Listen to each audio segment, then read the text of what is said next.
Citapu, selamat datang di channel Ardian Dwi Putra. Dalam video ini aku akan membagikan tips-tips sukses untuk lulus seleksi menjadi seorang prajurit TNI, khususnya untuk menjadi seorang perwira. Dan aku akan menjelaskan tahapan-tahapan apa saja yang harus dilewati dan apa-apa saja yang harus kalian siapkan untuk dapat lolos menjadi seorang prajurit TNI, khususnya untuk menjadi seorang perwira. Jadi bagi kalian yang penasaran, simak video berikut ini.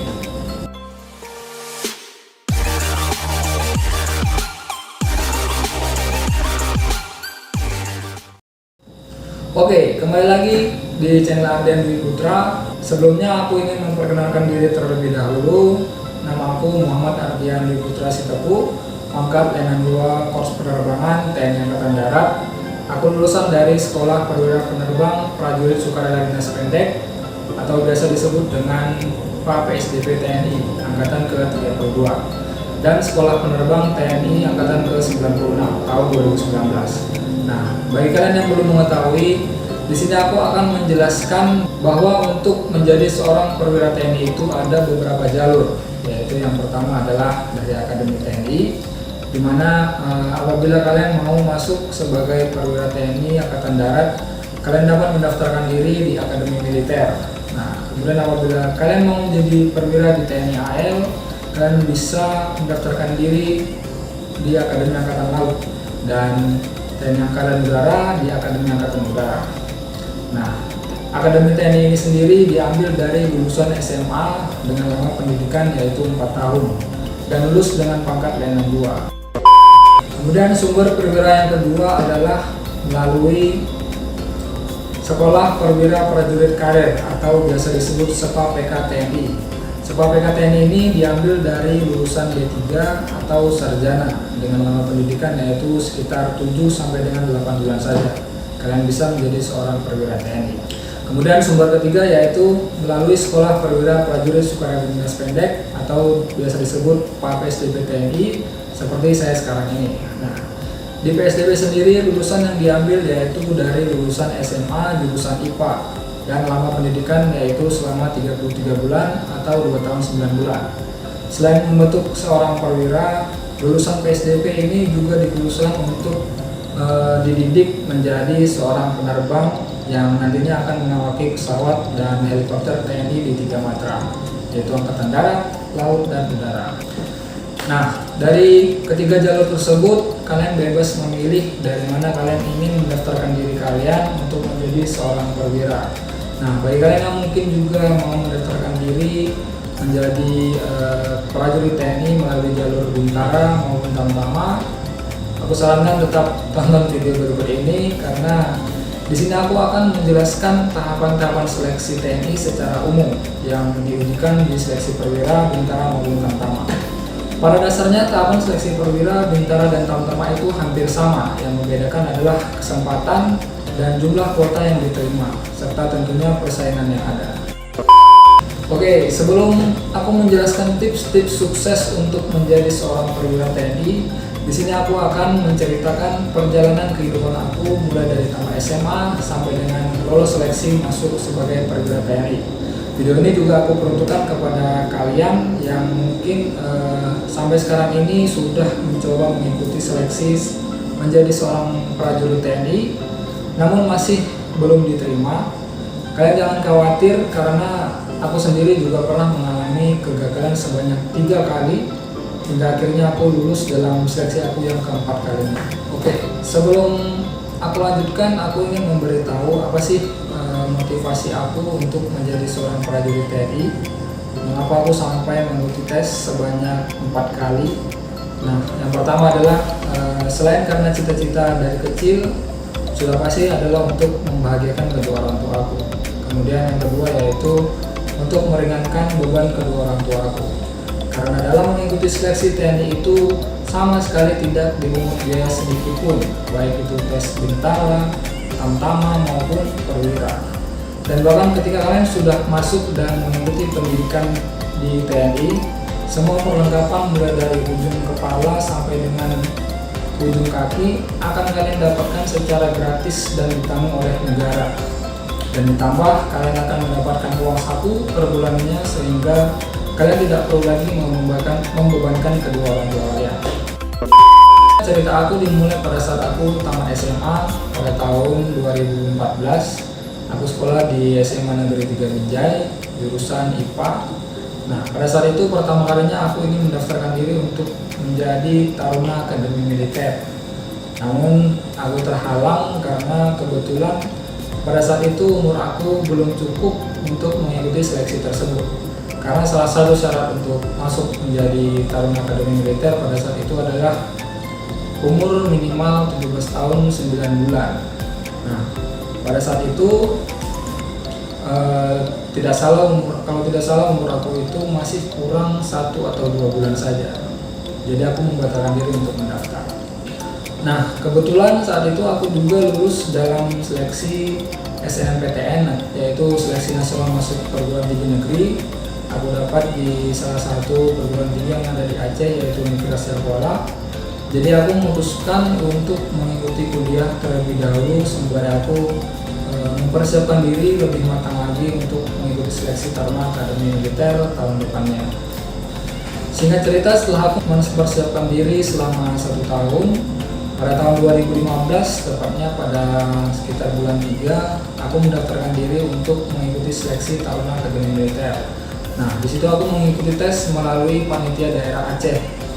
Nah, sedikit info bagi kalian yang mau mendaftarkan diri di luar daerah asal kalian. Salah satu syaratnya yaitu adalah kalian harus membuat surat domisili terlebih dahulu. Barulah kalian bisa mendaftarkan diri. Oke, lanjut. Materi seleksi dimulai dari tes administrasi, di mana di sana kalian akan dicek berkas-berkas kalian mulai dari fotokopi KTP, akte kelahiran, kartu keluarga, ijazah, SKHU, dan lain sebagainya. Nah, tips dari aku, pastikan kalian benar-benar mengecek kelengkapan administrasi kalian. Kalian akan menerima checklistnya saat sudah mendaftar online melalui website rekrutmen TNI. Nah, bagi kalian yang mungkin belum tahu, linknya ada di bawah video aku di bawah ini. Nah, kemudian pastikan kalau nilai dari ijazah kalian tidak ada yang di bawah dari nilai yang telah ditentukan oleh panitia. Di sini nilai minimal dari tiap tahunnya akan berbeda-beda tergantung kalian lulusan tahun berapa. Selain itu, di sana juga akan diukur tinggi dan berat badan awal kalian, di mana tinggi minimum pria adalah 163 cm dan wanita 157 cm dengan berat badan yang ideal menyesuaikan dari tinggi badan. Setelah tahapan administrasi selesai, kebetulan saat itu aku dinyatakan lolos dan menuju tahapan selanjutnya, yaitu tahapan kesehatan 1. Nah, perlu kalian ketahui bahwa di setiap tahapan tes ini, bagi yang tidak memenuhi syarat maka akan terseleksi dan tidak dapat mengikuti seleksi yang berikutnya. Lanjut, di tahap kesehatan kalian akan dicek mulai dari fisik luar kalian, mulai dari mata, gigi, dan lain sebagainya. Tips dari aku, sebelum kalian mengikuti tahapan ini, pastikan kalian dalam keadaan sehat dan istirahat yang cukup, karena itu dapat mempengaruhi hasil tes kalian. Setelah tahap kesehatan, selanjutnya tahap keselamatan jasmani yang meliputi dari Garjas A, Garjas B, dan Garjas C. Garjas A yaitu lari selama 12 menit dan akan dilihat berapa jarak tempuh yang dapat kalian lalui. Kemudian Garjas B yaitu pull up, push up, sit up, dan 1 run. Kemudian Garjas C yaitu renang. Nah, di sini tips dari aku pada tahap ini adalah tentu saja kalian harus latihan yang benar-benar dan teratur. Ingat, benar dan teratur. Namun kalian tidak harus terlalu mengorsir latihan kalian pada satu harian full, karena latihan yang terlalu diporsir dapat menyebabkan sakit yang nantinya malah menghambat kalian dalam latihan berikutnya. Saran dari aku, latihlah fisik kalian secara teratur dan sekiranya kalian merasa cukup, dan upayakan ada peningkatan setiap harinya. Di tahap jasmani ini aku juga lulus pada saat itu. Kemudian selanjutnya melaksanakan tahapan tes psikologi. Tes psikologi ini dimulai dari jam 8 pagi sampai dengan jam 3 sore. dengan diberikan jeda waktu yaitu sekitar jam 12 sampai dengan jam 1 untuk melaksanakan istirahat, sholat, dan makan. Dalam tes psikologi ini, tips dari aku selain belajar dengan giat, kalian juga harus menata kehidupan kalian. Nah, contohnya dengan disiplin terhadap waktu dan peduli terhadap lingkungan yang ada di sekitarmu. Karena psikologi seorang itu dapat dilihat dari pola kehidupan orang tersebut. Jika keseharian orang tersebut baik, otomatis psikologinya pun akan ikut baik juga. Kemudian setelah tahap psikologi, kalian akan melalui tahapan kesehatan 2, di mana akan dicek bagian dalam dari tubuh, mulai dari jantung, paru-paru, darah, dan lain sebagainya. Nah, di tahap ini kalian diharuskan untuk berpuasa terlebih dahulu sampai pengambilan darah agar hasil yang didapat maksimal. Sama dengan tips sebelumnya, yang terpenting adalah kalian harus menjaga kesehatan kalian saat mengikuti tahap ini. Sedikit info tambahan, apabila kalian mau mengetahui kondisi kesehatan kalian, apakah memenuhi syarat atau tidak untuk mengikuti tes TNI, kalian bisa mengeceknya jauh-jauh hari sebelum pelaksanaan tes dimulai, yaitu dengan melakukan check up di rumah sakit tentara terdekat, sehingga apabila ada kekurangan yang masih memungkinkan untuk dapat diatasi, kalian masih mempunyai waktu untuk mengatasinya. Namun tentunya hal ini memerlukan biaya yang lumayan mahal, yaitu kembali kepada kalian sendiri. Jika kalian sudah yakin akan kesehatan kalian, maka hal itu tidak perlu dilakukan. Setelah selesai kesehatan 2, lanjut tes mental ideologi. Di tes mental ideologi akan dibagi 2 tahapan, yaitu tahapan tes tertulis dan wawancara. Di sana kalian akan ditanyakan mengenai kepribadian kalian dan latar belakang keluarga kalian. Apakah menganut paham-paham yang dilarang oleh pemerintah seperti paham komunis dan lain sebagainya. Nah, tips dari aku adalah dalam tahapan ini usahakan diri kalian adalah seorang yang berjiwa nasionalisme atau netral dan membela kepada negara. Karena apabila kalian memiliki paham-paham yang khusus atau berbeda dengan pemerintah, kemungkinan besar kalian tidak akan lolos dalam tahap ini. Nah, itu tadi semua adalah tahapan-tahapan seleksi tingkat daerah yang harus kalian lewati. Seperti yang aku jelasin di awal, setiap tahapan-tahapan ini memiliki standar lulus atau tidak lulusnya kalian. Jadi apabila pada tahap itu kalian tidak memenuhi syarat atau kriteria yang telah ditentukan panitia, maka kalian akan terseleksi dan tidak dapat mengikuti tahapan tes berikutnya. Singkat cerita, pada saat itu aku pun lulus semua seleksi tersebut dan kemudian diumumkan untuk mengikuti sidang pantauan daerah. Nah, di sini akan ditentukan siapa-siapa saja yang memenuhi syarat dan berhak untuk mengikuti seleksi tingkat pusat dengan melihat hasil-hasil tes yang telah dijalani dari awal hingga akhir. Sidang dipimpin oleh Panglima Kodam yang merupakan jabatan tertinggi di daerah tersebut. Nah, singkat cerita, akhirnya aku pun berhasil lolos dan berhak mengikuti seleksi tingkat pusat yang dilaksanakan di Akademi Militer yang berada di Magelang. Kebetulan pada saat itu di tahun 2015, seleksi tingkat pusat Taruna Akademi Militer digabung dengan Akademi Angkatan Laut dan Akademi Angkatan Udara. Jadi saat itu tidak menutup kemungkinan kalian bisa masuk ke beda matra sesuai dengan bidang kemampuan kalian, cocoknya di matra mana. Namun hal ini terjadi hanya di tahun 2015 saja. Di tahun 2016 dan seterusnya, seleksi tingkat pusat Taruna diadakan di akademi masing-masing, di mana Akademi Angkatan Udara adalah di Jogja dan Akademi Angkatan Laut berada di Surabaya. Nah, di seleksi tingkat pusat ini kalian dikarantina selama kurang lebih 1 bulan di Akademi Militer dan melaksanakan ulang lagi tes dari awal, yaitu administrasi, kesehatan, jasmani, psikologi, metodologi, dan ditambah dengan tes pengetahuan akademik.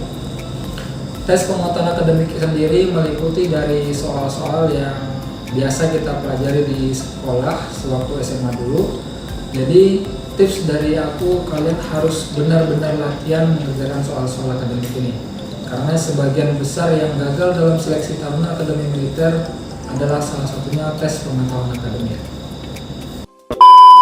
Setelah 1 bulan berlangsung akan dilaksanakan sidang pantauhir tingkat pusat, dan di sini kalian akan ditentukan siapa-siapa saja yang berhak lulus untuk menjadi seorang Taruna Akademi Militer. Singkat cerita, tibalah di saat yang ditunggu-tunggu, yaitu pengumuman kelulusan. Saat itu takdir menyatakan aku tidak lulus dalam seleksi tersebut. Namun aku tidak berputus asa pada saat itu, dan aku pikir aku akan mencoba untuk berlatih kembali untuk memperbaiki apa-apa yang masih kurang, dan aku akan mengikuti tes seleksi lagi tahun depan. Itulah pengalaman aku dalam mengikuti seleksi Akademi Militer. Di sini aku mau melanjutkan cerita aku setelah beberapa minggu dari seleksi tersebut. Aku melihat ada pembukaan seleksi perwira PSDP TNI. Nah, singkat cerita, aku pun mendaftarkan diri di perwira PSDP TNI ini. Dengan pengalaman yang ada sebelumnya, aku berharap bisa lolos kali ini. Namun, takdir berkata lain, aku tidak lulus, bahkan hanya sampai di tingkat daerah saja. Pada saat itu aku merasa sedikit kecewa karena ini kedua kalinya aku tidak lulus. Namun semangat aku tidak pernah padam, aku tetap melanjutkan kuliahku dan terus berlatih sembari menunggu tes tahun depan. Pada tahun 2016 bulan 4 aku mengikuti kembali tes Akademi Militer. Sama seperti tahun yang lalu, dengan materi yang sama aku mengikuti seleksi tersebut. Namun lagi-lagi langkah aku terhenti sampai di pantauhir daerah. Aku tidak sampai ke seleksi tingkat pusat seperti tahun yang lalu. Nah, di situ perasaan aku mulai kecewa, aku benar-benar sedikit pasrah karena sudah ketiga kalinya gagal dalam seleksi. Namun karena motivasi aku yang aku ceritakan di awal tadi begitu sangat tinggi dan berarti bagi aku, maka dari itu pada bulan 9 tahun 2015 aku kembali lagi mengikuti seleksi perwira PSDP TNI. Saat itu tahap demi tahap aku lewati sampai akhirnya aku berhasil lolos untuk mengikuti seleksi tingkat pusat di Jakarta.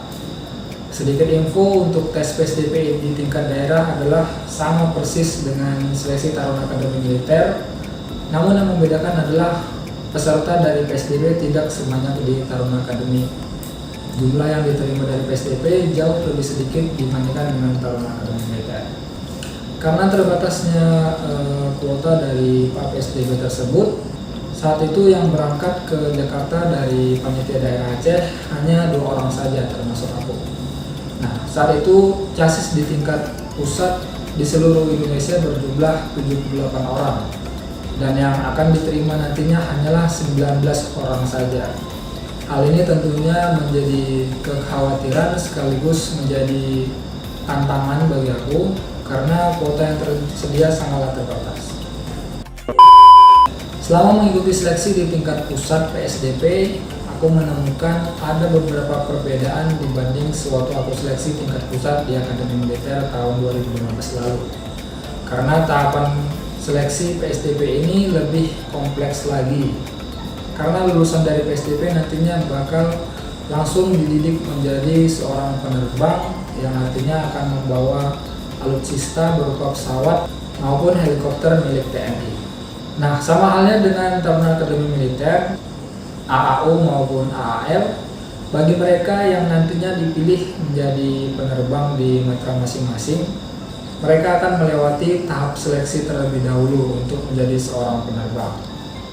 Nah, materi yang membedakan di seleksi PSDP tingkat pusat ini salah satunya adalah tes psikologi penerbang. Kalau di Akademi Militer, tes psikologi dilaksanakan 1 harian, mulai dari pagi sampai sore. Di PSDP, psikologi itu dilaksanakan selama 3 hari, dari pagi sampai sore, besoknya pagi sampai sore, besoknya lagi pagi sampai sore.